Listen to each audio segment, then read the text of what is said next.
Hi and welcome to my channel. I'm Katie and today I'm going to be reviewing Mistborn The Final Empire by Brandon Sanderson. Alright, so first off, let's just get it out of the way. Did I like it? Did I love it? Did I hate it? I loved it. Okay, I loved it so much. I've already started the second book, which is called The Well of Ascension, and I'm hooked. I'm all in. So this first part of my review is going to be spoiler free, and then I'll let you know when you need to go away because there will be spoilers, because if I don't talk about certain parts from this book, I'll go insane and I just need to talk to someone.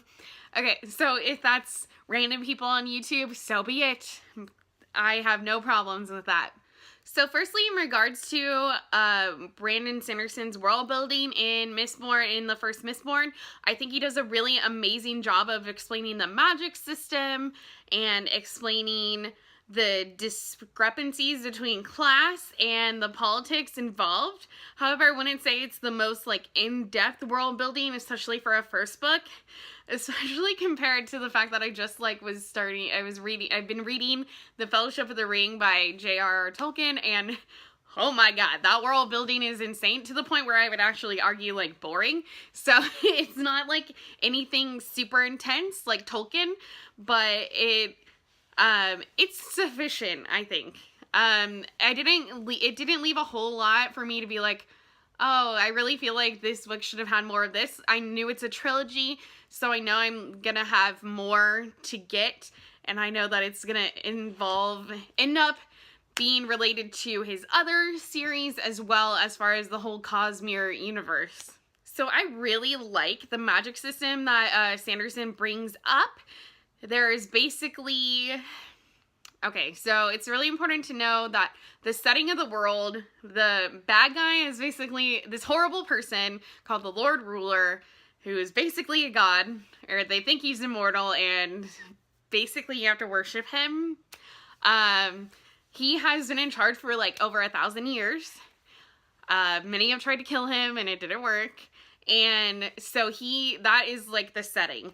And we have rich people. There's not a whole lot of them, but there's rich people, and some rich people can do magic.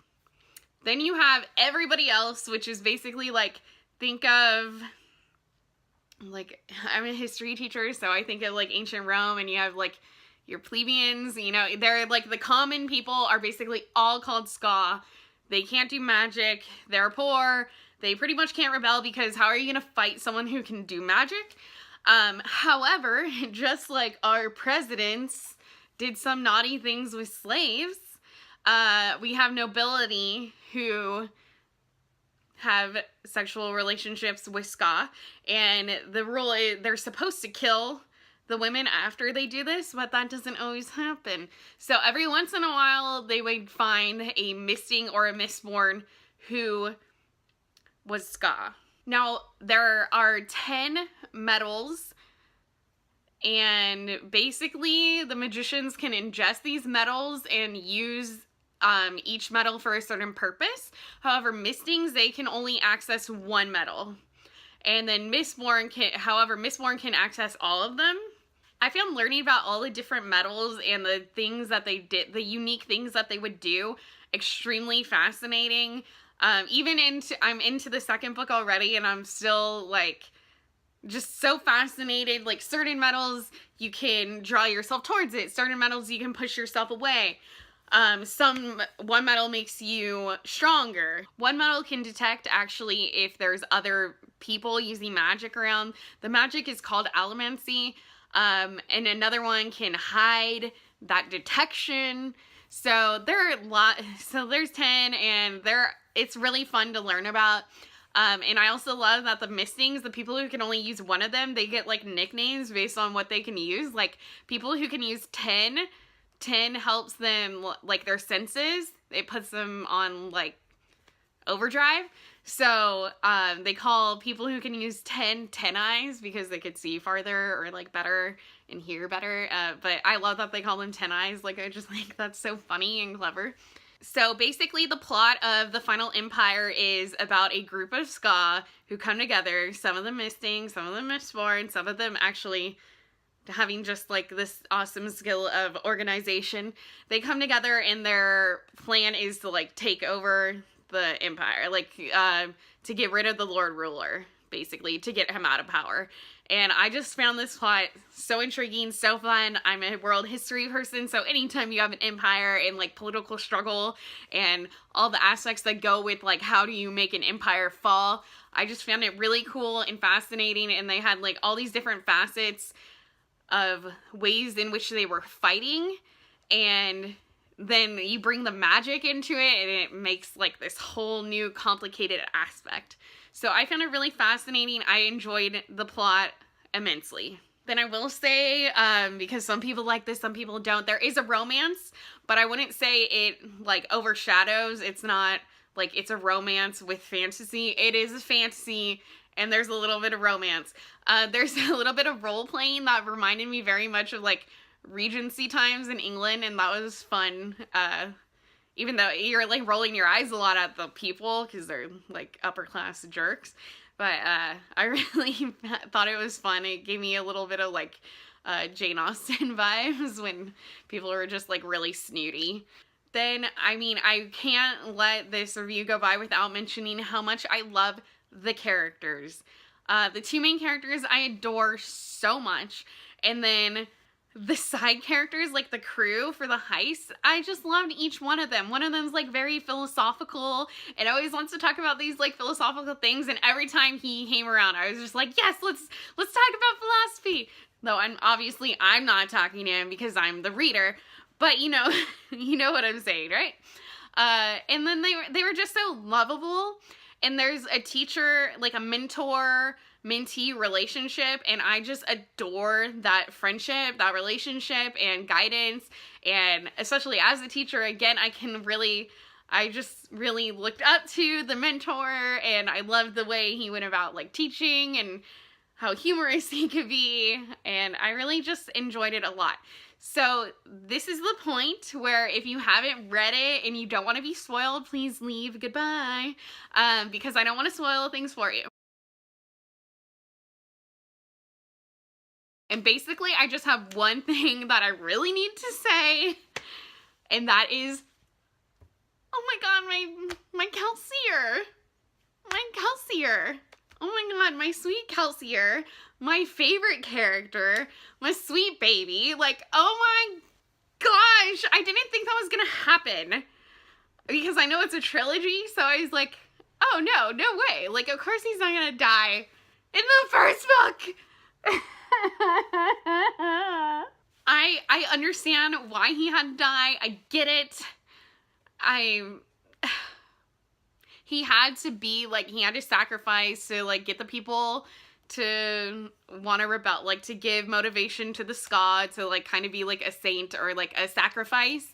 I understand the plot. I'm just, like, so heartbroken. Oh my gosh. And then when he writes that letter to Vin and he says, I'll tell Mare about you, she always wanted a daughter, I'm just like, oh my god. Mind you, I'm listening to the book on audiobook, driving to work in the morning. Kelsier dies literally as I'm pulling into the parking lot. As I'm driving into the parking lot, Kelsier gets killed. And I had to go like 7 hours and be like, what the hell just happened? Oh my god. And I'm like, don't cry. You have to go teach kids now. So that was horrible. But oh my gosh, I love this book so much. And oh my sweet Kelsier. I'm like, part of me is like, it's magical world, maybe he'll come back. But part of me is like, I don't even want him to, because that's too like, death is real, so I should get over my favorite character dying, you know? And for the amount of he risks all the time, it was like bound to happen eventually. But it broke my freaking heart. That's all I have. Stay tuned at the end. I have some clips of while I was reading it, and freaking out, and I had no one to talk to. I would just like film myself, which, yeah. Oh, and like at first I didn't realize like Vin was like 16.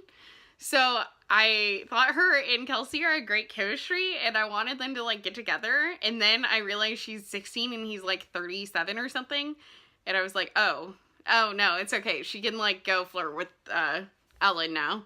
But you'll see that in one of the clips I was like, oh my god, I want them to get together, and now I'm like, what an idiot I was. So I hope you enjoy, and I hope you enjoyed my review. Please feel free to comment on your thoughts down below and subscribe. Thank you. I am currently on chapter 17 of Mistborn The Final Empire. So far I am loving the book. The first few chapters I was really liking it, but I wasn't like hooked, and then as soon as they started going into like how to use the magic, I was like in it. I'm totally, because I'm just like such a like romantic idiot, I like really want to see a Vin and Kelsey relationship. I don't know if it's gonna happen though. Like, they're pretty good friends though. I don't know, but also like that guy she met at the first fall, the nobleman, I'm like, I don't know, because she was like, I could be myself around him. So I was like, oh, And I don't even know if like Kelsey and her are like into each other at all, but they have chemistry, baby. They have chemistry. Okay, so I'm on I don't know what chapter I like, page 390, and Ben just like told Ellen Venture about like the canals that the Ska used to like hide runaway like farmer Ska, and I'm just like, what are you doing? Like, I get that you trust this guy, but like, are you shitting me? Are you shitting me? Like, you, who is the most like untrusting person in the world, you're just telling him these things? Like, I really hope he's a good guy and he doesn't betray you, but oh my god. I'm currently listening to the like ending of Mistborn The Final Empire in the car. I'm at Starbucks right now on my way to work, and I'm already like so scared. I'm like crying, and I'm gonna ruin my makeup, and I need to focus on work, but I can't.